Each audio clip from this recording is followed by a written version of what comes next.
क्रोनेसिस investor academy के इस brand new video में आप सभी का स्वागत है। नाउअडेज जो भी पोर्टफोलियोज आप हमें भेजते हैं फॉर रिव्यूज के लिए या फिर जो सैटरडे हम 7:30 to 8:30 PM का लाइव स्ट्रीम करते हैं उसमें जो आपका पोर्टफोलियोज आता है उन पोर्टफोलियोज में अगर आप देखें तो स्मॉल कैप फंड्स का एक्सपोजर काफ़ी ज़्यादा होता है।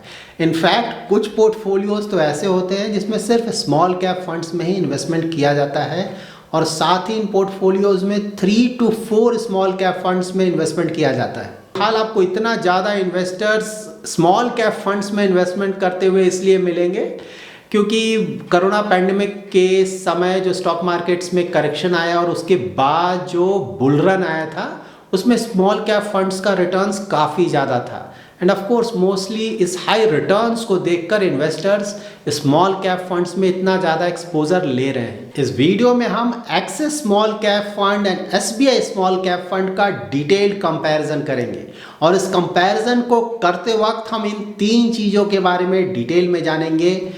फर्स्ट है जो स्मॉल कैप के फंड्स हैं वो काफ़ी ज़्यादा रिस्की होते हैं। सेकंड हम जानेंगे कि जो स्मॉल कैप कैटेगरी है वहाँ पे इंडेक्स फंड्स की तुलना में क्यों एक्टिव फंड्स ज़्यादा अच्छा इन्वेस्टमेंट ऑप्शंस हो सकते हैं।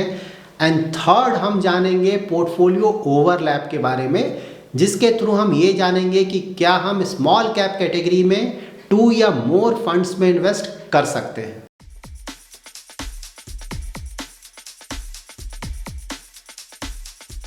सबसे पहले हम axis small cap fund and SBI small cap fund का परसेंटेज पोर्टफोलियो ओवरलैप चेक करेंगे।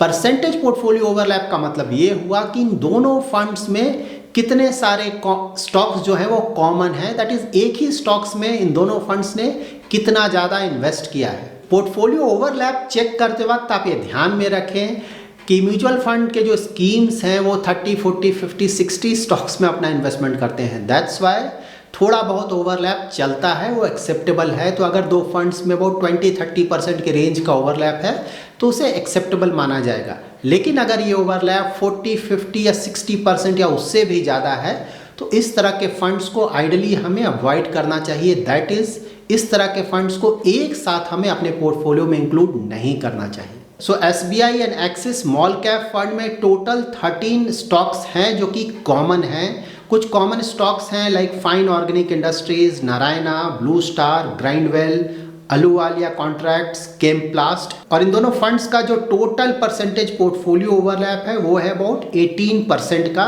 जो कि ऑफ कोर्स ज़्यादा नहीं है। जब भी आप अपना पोर्टफोलियो बनाएं तो आप ध्यान में रखें कि आप किसी भी इक्विटी म्यूचुअल फंड के कैटेगरी के सिर्फ एक फंड में अपना इन्वेस्टमेंट करें और ज़्यादा से ज़्यादा 2 फंड में अपना इन्वेस्टमेंट करें। लेकिन अगर आप सेम कैटेगरी का 2 फंड सेलेक्ट कर रहे हैं तो वहाँ पे परसेंटेज पोर्टफोलियो ओवरलैप ज़्यादा नहीं होना चाहिए। ये दोनों ही फंड्स स्मॉल कैप कैटेगरी के फंड्स हैं। That's why large cap stocks में इनका एक्सपोजर या तो नील है या फिर काफ़ी कम है। यहाँ पर आप देख सकते हैं कि मिड कैप स्टॉक्स में इन दोनों का एक्सपोजर ऑलमोस्ट बराबर है, अबाउट 12 to 13% का। लेकिन स्मॉल कैप के जो स्टॉक्स हैं उसमें एक्सपोजर में काफ़ी डिफरेंस है इन दोनों फंड्स का। एक्सिस स्मॉल कैप फंड ने स्मॉल कैप स्टॉक्स में अबाउट 67% का एक्सपोजर लिया है, जबकि एसबीआई स्मॉल कैप फंड ने स्मॉल कैप स्टॉक्स में अबाउट 79% का एक्सपोजर लिया है। एक्सिस स्मॉल कैप फंड ने कैश या कैश इक्विवेलेंट में अभी भी काफ़ी बड़ा एक्सपोजर रखा है। इन दोनों फंड्स का अगर आप सेक्टर लोकेशन देखेंगे तो वहाँ भी दोनों फंड्स में डिफरेंस है। एक्सिस स्मॉल कैप फंड ने केमिकल सेक्टर में काफ़ी बड़ा एक्सपोजर लिया है एट ऑलमोस्ट 17% का। साथ ही इस फंड ने health care, tech, construction, financial और कैपिटल गुड्स में भी अच्छा एक्सपोजर लिया है। जबकि एसबीआई स्मॉल कैप फंड ने consumer discretionary and capital goods में काफ़ी बड़ा एक्सपोजर लिया है एट ऑलमोस्ट 15% ईच। और साथ ही इस फंड ने services, metals and minings, chemicals and construction sector में भी अच्छा एक्सपोजर लिया है। इन दोनों फंड्स का अगर आप स्टॉक पोर्टफोलियो देखेंगे तो स्टॉक पोर्टफोलियो वेल डाइवर्सिफाइड है, किसी भी पर्टिकुलर स्टॉक में बड़ा एक्सपोजर नहीं लिया गया है। एक्सिस स्मॉल कैप फंड के कुछ टॉप होल्डिंग्स हैं galaxy surfactants, fine organic industries, brigade enterprises, Narayana, Birla soft and CCL products. और SBI स्मॉल कैप फंड के कुछ टॉप होल्डिंग्स हैं Elgi equipments, Vedant fashions, Sheela foam, fine organic industries, carborundum universal and blue star. यहाँ पर आप इन दोनों फंड्स का AUM that is asset under management, expense ratio, portfolio price to earning, annual turnover and fund manager details check कर सकते हैं। ये दोनों ही फंड्स काफ़ी पुराने फंड्स हैं और साथ ही इन दोनों फंड्स का परफॉर्मेंस काफ़ी ज़्यादा अच्छा रहा है।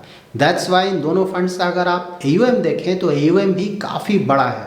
Expense ratio wise axis small cap fund का एक्सपेंस रेशियो थोड़ा कम है और अगर आप इन दोनों फंड्स का इन्वेस्टमेंट स्टाइल देखें that is portfolio price to earning और एनुअल टर्नओवर तो उसमें इन दोनों फंड्स में ज़्यादा डिफरेंस नहीं है। एक्सिस स्मॉल कैप फंड को मैनेज करते हैं मिस्टर अनुपम तिवारी जो कि 2016 से इस फंड को मैनेज कर रहे हैं। SBI स्मॉल कैप फंड को मैनेज करते हैं मिस्टर आर श्रीनिवासन जो कि इस फंड को नवंबर 2013 से मैनेज कर रहे हैं। तो ये दोनों ही फंड मैनेजर्स काफ़ी पुराने फंड मैनेजर्स हैं और इनका ट्रैक रिकॉर्ड भी अभी तक काफ़ी अच्छा रहा है। यहाँ पर आप इन दोनों फंड्स का risk and return parameters check कर सकते हैं। तो अगर रिस्क आप देखें इन दोनों फंड्स का तो उसमें बहुत ज़्यादा रिस्क नहीं है। 3 ईयर्स में स्टैंडर्ड डिविएशन और बीटा ऑलमोस्ट बराबर ही है और 5 ईयर में अगर आप देखें तो SBI स्मॉल कैप फंड का जो स्टैंडर्ड डिविएशन है वो थोड़ा ज़्यादा है as compare to axis small cap fund. और अगर आप इन दोनों फंड्स का शार्प रेशियो एंड अल्फा देखें तो across 3 year and 5 year horizon दोनों में ये काफ़ी अच्छा है। लाइक अगर आप 3 ईयर होराइजन में इन दोनों फंड्स का शार्प रेशियो देखें तो ये 1 से भी ज़्यादा है जिसे कि काफ़ी अच्छा माना जाता है और साथ ही अल्फा भी काफ़ी अच्छा है।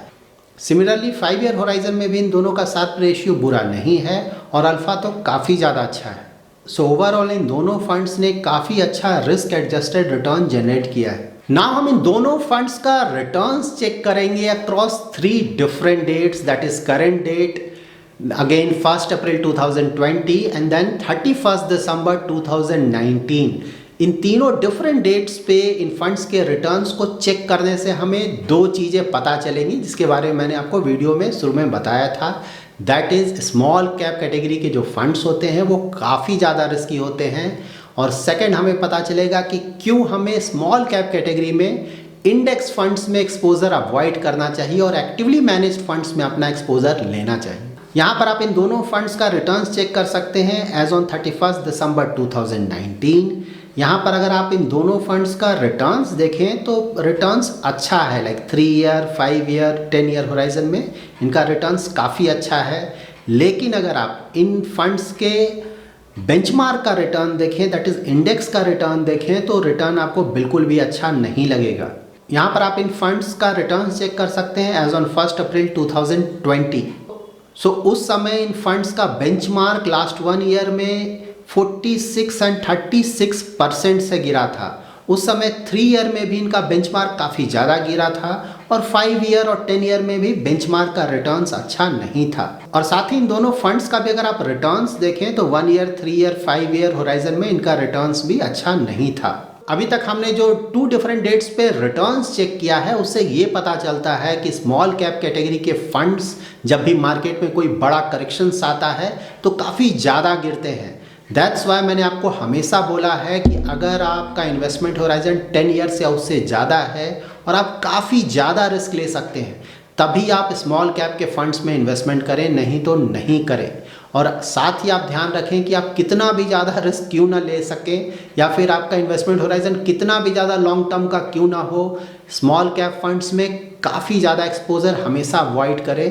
ज़्यादा से ज़्यादा आप स्मॉल कैप फंड्स में 20 to 30% का एक्सपोजर रखें, उससे ज़्यादा नहीं। साथ ही हमने यहाँ पे ये भी देखा है कि जो बेंचमार्क है इनका उसका रिटर्न अच्छा नहीं है।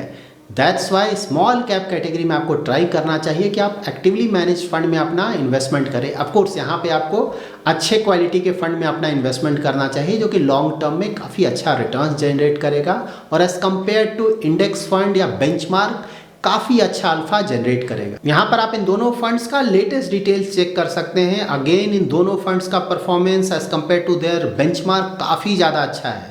So throughout all horizons इन दोनों फंड्स ने अपने बेंचमार्क को काफ़ी बड़े मार्जिन से बीट किया है। और यहाँ पर अगर आप इन फंड्स के बेंचमार्क का रिटर्न्स देखें तो ज़्यादातर होराइजन्स में इनके बेंचमार्क का रिटर्न ज़्यादा अच्छा नहीं है। So after this detailed comparison हमें ये पता चलता है कि ये दोनों ही फंड्स काफ़ी अच्छे फंड्स हैं जिन्होंने सालों से काफ़ी अच्छा परफॉर्मेंस दिया है। तो इन्वेस्टमेंट के लिए basis our investment horizon, risk profile and portfolio requirement हम किसी भी एक फंड को सेलेक्ट कर सकते हैं और अगर आप चाहें तो इन दोनों फंड्स में भी थोड़ा थोड़ा एक्सपोजर ले सकते हैं। ओवरऑल इन दोनों फंड्स में सिर्फ एक ड्रॉबैक दिखाई देता है, दैट इज इन दोनों फंड्स का जो AUM है वो काफ़ी बड़ा हो गया है। दोनों का AUM 10,000 करोड़ से भी ज़्यादा है, जो कि एक स्मॉल कैप कैटेगरी के फंड के लिए काफ़ी बड़ा AUM होता है। सो ऑल्दो इन दोनों फंड्स का AUM काफ़ी बड़ा हो गया है, लेकिन अगर आप इनका परफॉर्मेंस देखें ओवर द ईयर्स तो इस बड़े AUM का फिलहाल इनके परफॉर्मेंस पे कोई खास असर पड़ता हुआ नहीं दिख रहा है। बट एनी हाउ अगर आप एक ऐसे इन्वेस्टर हैं जो कि स्मॉल कैप कैटेगरी में बड़े AUM के फंड्स को अवॉइड करना चाहते हैं